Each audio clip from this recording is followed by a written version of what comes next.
Let's start with Superfast 50. Congress leader Rahul Gandhi trained guns at the Prime Minister over its recent visit to France and the acquisition of Rafale jets for the Indian Navy. The Congress leader accused the Prime Minister of remaining silent on domestic matters while prioritizing military acquisitions.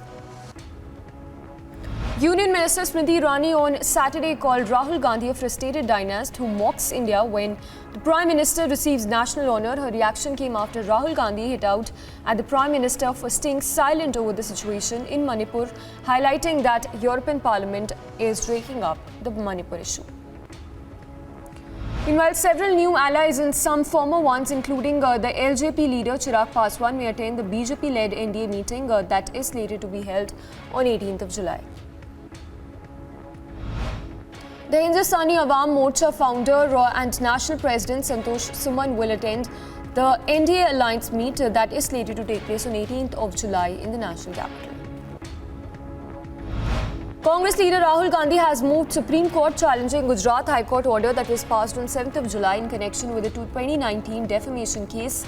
Remember, on 7th of July, the Gujarat High Court had dismissed Rahul Gandhi's plea and upheld the Sessions Court order denying a stay on conviction.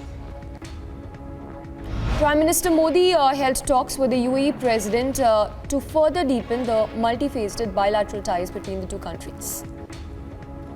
The Reserve Bank of India and the Central Bank of UAE have signed two memorandums of understanding to strengthen the use of local currencies for cross-border transactions and for interlinking their payment and the messaging system.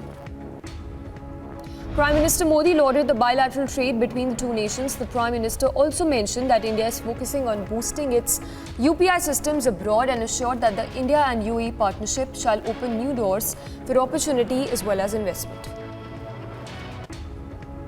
Foreign Secretary Vinay Kwarta briefed about Prime Minister's one-day visit to UAE, calling it a very significant visit for the partnership between India and UAE. Landmark, the first of its kind of Indian Institute of Technology, Delhi, setting up a unit, setting up a campus in UAE. This is important not just from the perspective of our bilateral cooperation in the field of education, but it is also very significant in terms of bringing together the people-to-people ties, strengthening them further. The Prime Minister, upon returning to the national capital previous night, spoke to the Delhi LG about the situation in the national capital. The official visit Prime Minister Modi concluded with his visit to the UAE, in which he held several bilateral discussions. Immediately after arriving in the national capital, officials said that the Prime Minister spoke to the Delhi LG, and this in wake of the flood-like situation that's been prevailing in the national capital. Delhi Water Minister, meanwhile, on Saturday wrote to Lieutenant Governor expressing concern over the handling of the recent flooding in Delhi and accusing senior officials of deliberately ignoring the urgent calls and messages sent by ministers during the crisis. While flooded roads and scarcity of drinking water continues to play their part in the national capital, intense blame game has now erupted between the Delhi Aam Aadmi Party and the BJP over the unprecedented situation being seen in the national capital. Although Yamuna's water level continues to flow above the danger mark, the water level seems to have receded, while there's still no respite for people of the national capital. Among the thousands of people who've been impacted by the floods along the Yamuna banks in Noida this week, there have been hundreds who were hired as help in farmhouses built illegally in the low-lying areas near the river. According to officials, more than 500 such people were evacuated from these farmhouses as water was seen entering the ground level. Many of those stranded, including women, had taken shelter on second story of the farmhouses. In a dramatic rescue, lives of two people trapped in flash floods were saved in Udhampur. They were trapped in a river after heavy rains lashed several parts of Jammu and Kashmir on Saturday. On Saturday, the Himachal Pradesh Chief Minister said that he's never seen such a situation in the previous years, further adding that they've given 1.45 people whose houses have been damaged completely, while the ones whose houses have been partially damaged have been compensated with 1 lakh rupee each per family. Meanwhile, the ISRO chief on Saturday gave an update regarding the spacecraft Chandrayaan-3 mission, saying that the spacecraft's health is normal and the first orbit raising maneuver is successfully performed and is now for more than 41,000 kilometers on the orbit. Union Home Minister Amit Shah and Minister for Civil Aviation Jyotiraditya Scindia reviewed the facilities and infrastructure for major airports. The meeting aimed to address requirements arising out of fast-growing domestic and international aviation mobility in the country. Union Home Minister Amit Shah is likely to visit West Bengal in August, a month after the violence-affected panchayat elections in the state claimed lives of at least 40 people. In more news from across the country, amid the raging debate over the Uniform Civil Code in the country, the AIMIM chief has said that the central government led by the BJP is raising and using the issue as an agenda to play vote bank politics ahead of general elections. Because from years, Jan Sangh was asking for this, the earlier avatar of BJP and the ideological party of Mr. Modi and BJP is the RSS. They have been demanding UCC. Now, they hate India's pluralism. They believe that India should become a homogeneous country. They don't want to celebrate this vast beauty in the form of pluralism which is there in India. In more news, Congress leaders' remarks on protecting the rights of elected state governments from the assaults of the centre hinted at the possibility of the party supporting the Aam Aadmi Party's fight against the Delhi Ordinance. Speaking on the incident where a party worker died allegedly due to a lathi charge by the Bihar police, the BJP leader in Bihar condemned the incident, saying that there are several issues, adding that the sequence of events would be investigated and that the report shall be given to the BJP national president. A petition was filed on Saturday in the Supreme Court seeking a Central Bureau of Investigation inquiry or constitution of a special investigation team headed by a retired Apex Court judge into the death of a BJP leader in Bihar in the lathi charge that was done by the Bihar police.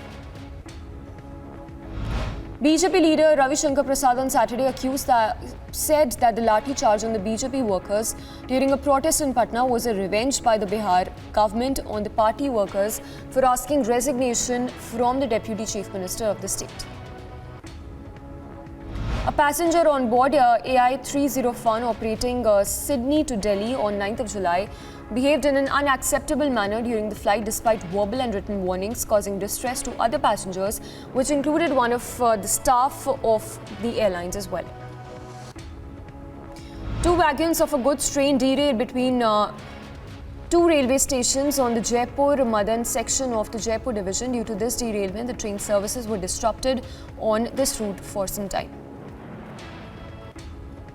In a bid to strengthen the Samajwadi Party's presence in the upcoming Madhya Pradesh polls, the party national president of the Samajwadi Party is set to embark on a two-day visit to the state. The visit, which is scheduled for 5th and 6th of August, would witness Samajwadi Party chiefs' active participation in the key events aimed at connecting with the party workers and even engaging with the public. The MP-MLA court on Saturday convicted Samajwadi Party leader Azam Khan and sentenced him to 2 years of imprisonment in the Rampur hate speech case of 2019. Samajwadi Party MLA on Saturday resigned from the UP Assembly. An OBC leader from Eastern UP was elected from the Gosi seat in Maung district on the SP's poll symbol. In more news from across the country, one police officer died and others were critically injured. In news from across the globe, in US, after a suspect began shooting on a busy street in North Dakota, the officers returning fire killed the suspect during the shooting that occurred before 3 p.m. local time. Visitors to Las Vegas stepped out momentarily to snap photos and were hit by blast furnace air, but would spend their vacations in a vastly different climate at casinos where the chilly air conditioning might require a light sweater. Spanish authorities have preemptively evacuated some 500 people after a wildfire broke out on the Canary island of La Palma. The regional president of the Canary Islands said that the blaze has destroyed at least 11 homes within the relatively small burn zone. South Korean president, meanwhile, made an unannounced visit to Ukraine, sending a strong signal of support for the war-torn nation. The Ukrainian Special Operations Forces Command has shared footage appearing to show Ukrainian forces raiding a Russian-occupied island in the Dnipro River in the Kherson region of Ukraine. 2 days of heavy rains in South Korea has killed at least 7 people and left 2 others missing in landslides as well as floods. Continuous downpour hit various parts of China, leaving residents stranded and crops damaged.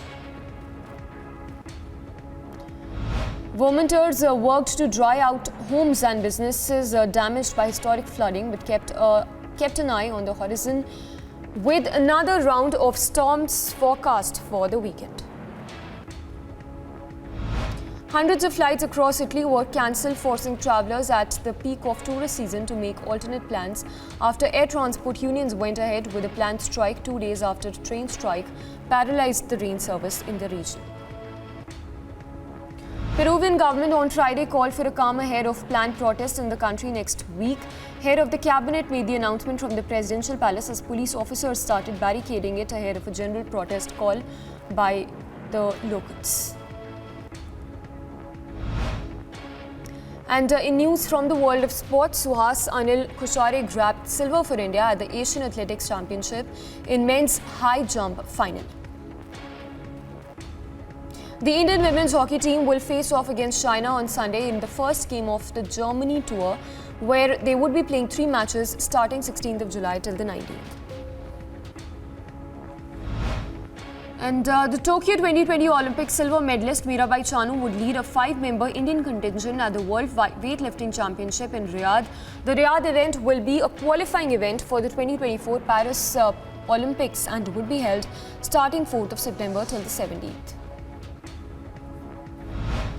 Indian shuttler LAKSHYA Sen stormed into the semi-finals of the ongoing US Open badminton tournament. Sen, who had recently won the Canada Open, defeated Shankar Mathuswamy in 2 straight games in the quarterfinals. Arsenal have announced a signing of West Ham and England midfielder on a long-term contract. The England midfielder's departure from the club he joined a decade ago was confirmed by his teammates as well, announcing the switch had been completed for what is understood to be a British record. In more news from the world of sports, Barcelona was fined by the UEFA and Manchester United as well in the last round of the financial monitoring using financial fair play rules that have now been replaced. Marketa Vondrousova became the lowest ranked and first unseeded woman to win Wimbledon, defeating 2022 runners-up. Vondrousova is a 24-year-old left-hander from the Czech Republic who was ranked 42nd in the globe. ALCARAZ raced into his first Wimbledon final where he would face the defending champion Djokovic. Meanwhile, Djokovic on Friday produced a masterclass performance on centre court, overpowering the big hitting threat of Sinner to reach the Wimbledon 2023 final. And in more news from the world of sports, Djokovic has now secured a place in the final. The match is slated to take place in the coming days.